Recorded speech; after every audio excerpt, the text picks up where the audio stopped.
Hey everyone, it's Annie R. Welcome back to my channel and onto the series on how to become an English teacher in South Korea.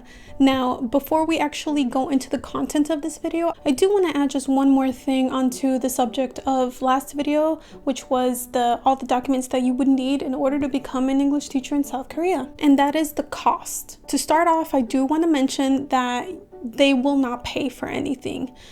They will also not reimburse you for all of your documents and the mailing out of them.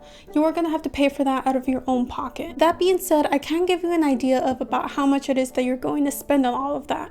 Now, this is going to vary from country to country and, the route that you're going to want to take in order to get all your documents. For example, if you want to go the traditional route, or if you're going to go with a channeler like I did in order to get like your apostilles and all that stuff. Now, for me, I used Monument Visa and they charge $55 per document. Now you have to send out two of them, which is your diploma and your CBC, criminal background check. So you have to send those two. That's about $110 each. Now for the fingerprints, it really wasn't that much. I went to my local police station and it was about $7 or $8. So let's just round that up to 10. You need at least two, and although you just need two, I highly recommend you get at least 4 so you have 2 sets, just in case you need to redo it or you just need them for whatever reason. You'll have those for you. I'll give you a good example. It actually happened to me back whenever I was doing all of this. I wasn't aware of the fact that I had to get it done after the intake applications open. So I was applying for this fall, which opened back in February 1st. I actually got my CBC done November of 2019. So it was unacceptable. They didn't accept that because the CBC had to be done after February 1st. I didn't know that, but luckily I did have those extra 2 fingerprints. So I was able to just send it off. I didn't have to go back to my police department to get it done all over again. If I did, it would have taken at least a day longer. And as you guys know, this process is supposed to be quick in order for your chances to be higher. So yes, I highly recommend you get at least 2 more so you can have those as backup. Okay, so now on to the nitty-gritty of why you guys are here. COVID-19 and its effects on your ability to get a teaching position in South Korea right now. For starters, it's not impossible, okay? Now, what I do want to say is that you have to keep in mind South Korea is relatively safe from COVID in comparison to other countries. For example, right now, the US, we're not doing so good. So any foreigner teacher that is in South Korea that is from the US, they're probably they have actually.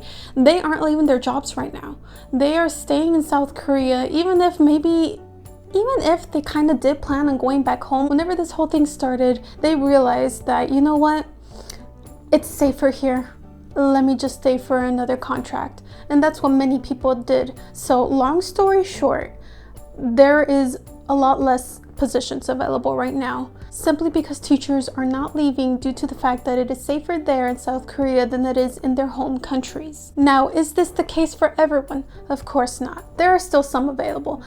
The problem with that is that many schools, many Hagwons, everyone is kind of leaning towards the, you know what, we don't want any foreigners from out of the country right now due to the pandemic that's going on. So what they're asking for now, or what a large majority of them are asking for now, is foreigners who are currently residing in South Korea.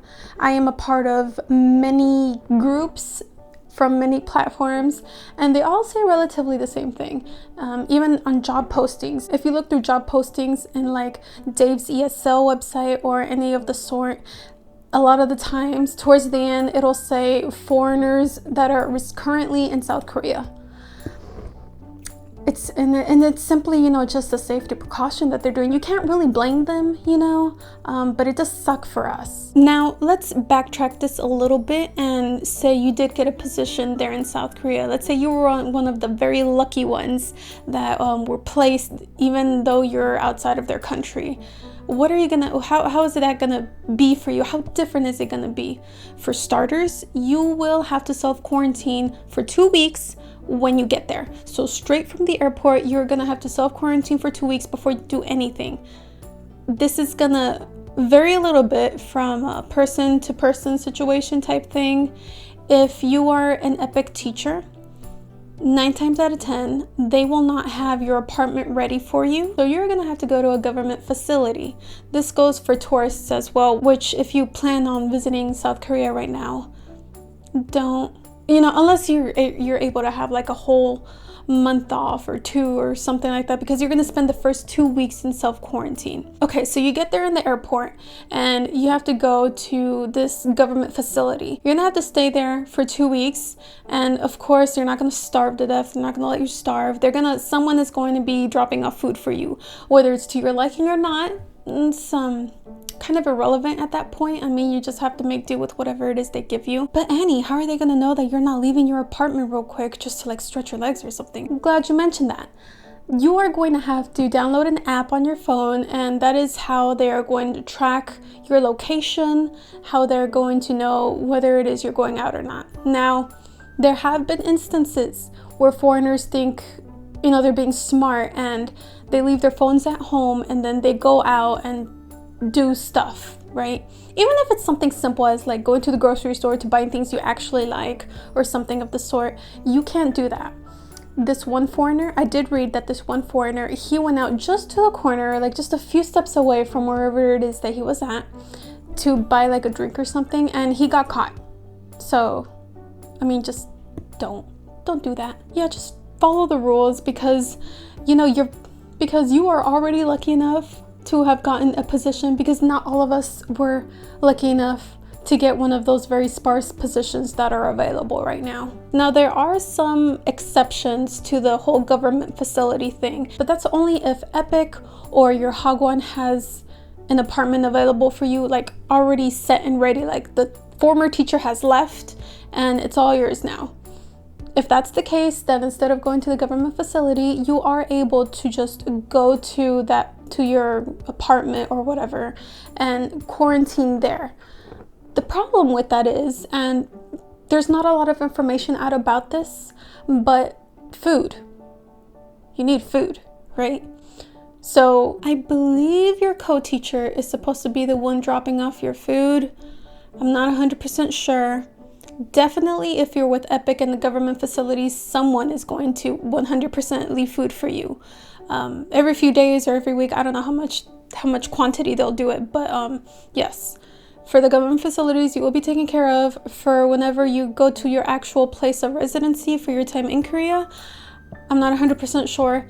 Definitely, if you are in this position and you are going and you're not staying at a government facility and that you're staying at your actual residence, make sure you ask them about your food situation, because you don't want to be blindsided by this, and you just want to be taken care of. So just make sure you have arrangements for that. After your 2 weeks of quarantine, then if you're an EPIK teacher, you will start your orientation, and then after your orientation, you're just gonna start working and living your life in South Korea. If you were an English teacher at a Hagwon, then more than likely after your 2 weeks, you're just gonna hit the ground running and just start working. So what does this leave for the rest of us? As you can tell from my very subtle remarks, I was not placed this year due to everything that I just talked about. There just weren't enough positions available for the amount that EPIK took in, which is understandable, again, because people don't want to leave, and who can blame them, right? I also turned in my application late, so that might have something to do with it too. If you're in my position and you already had applied for the fall intake and you didn't get placed, there is still a chance that you might be placed in spring. Are the odds better in spring than right now? Honestly, no. And this is coming more from a professional standpoint. I realized that in one of my videos, I was trying to keep my profession not a secret, just not like not out there, not saying out, whatever. It was. I know I showed it on one of those papers. It came out.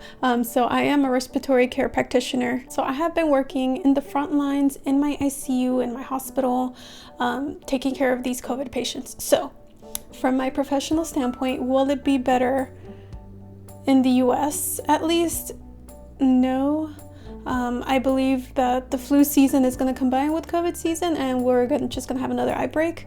That's just a hypothesis, if you will, is what I expect to happen. So I don't think, at least again in the US, I don't think that South Korea is still gonna be too open to having foreigners from the West go and take positions over there. Just, again, for safety reasons. Understandable. Of course, not all hope is lost. I mean, there is still a little spark of hope out there. Hopefully it'll be better. Hopefully more positions will be available by that time. In all honesty, we just don't know how everything is going to play out. All we know is that right now they prefer teachers that are already there.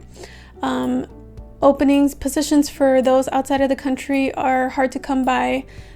Even if you ask your recruiters, they're probably not going to be too upfront about it because they don't want you to lose hope. They want to make sure that you stay as their client so that you know, in any possibility that you might get a position, that you'll be there and you'll be ready and everything. All in all, I'm not in South Korea. Many people aren't in South Korea. Many people are in South Korea, but they were already there, so lucky them. There is still always the following semester, so if you want to go ahead and apply again, go for it, you know, I hope you get it. Now, if you do plan on applying for the spring semester and you haven't yet, I suggest you really get on it. It opened on August 1st, right? Right, yeah. It opened on August 1st, so you're still within that first month, which is better than the second or third month. So because they give you about 3 months to turn in your application, somewhere around that long, I don't really remember. But yes, if you haven't and you still plan on going, please get on top of it because it's gonna be quite a struggle to find an actual placement. So yeah. If you need help on how to start with your documents, I'll put the link above and you can check that out for the video that I made. I go over every single document that you need and how to get them, a few different country differences and stuff. I also mentioned those. So yeah, I hope this video was useful to you. I hope it if you didn't already know this stuff, I hope it helped you understand a little bit of how the ESL market is right now in South Korea and all the little obstacles you have to get through in order to get there. Again, thank you so much for watching. Thank you so much for supporting me. Just because I'm not in South Korea doesn't mean that I have given up. It doesn't mean that I won't stop learning about Korean culture and everything having to do with Korea. I love Korea, so please stay tuned. Don't forget to like, comment, and subscribe. I'll be going over many more things that'll be very useful to you in your search to becoming an English teacher or just going to Korea in general. So I hope to see you again soon. Thank you so much for watching. Bye!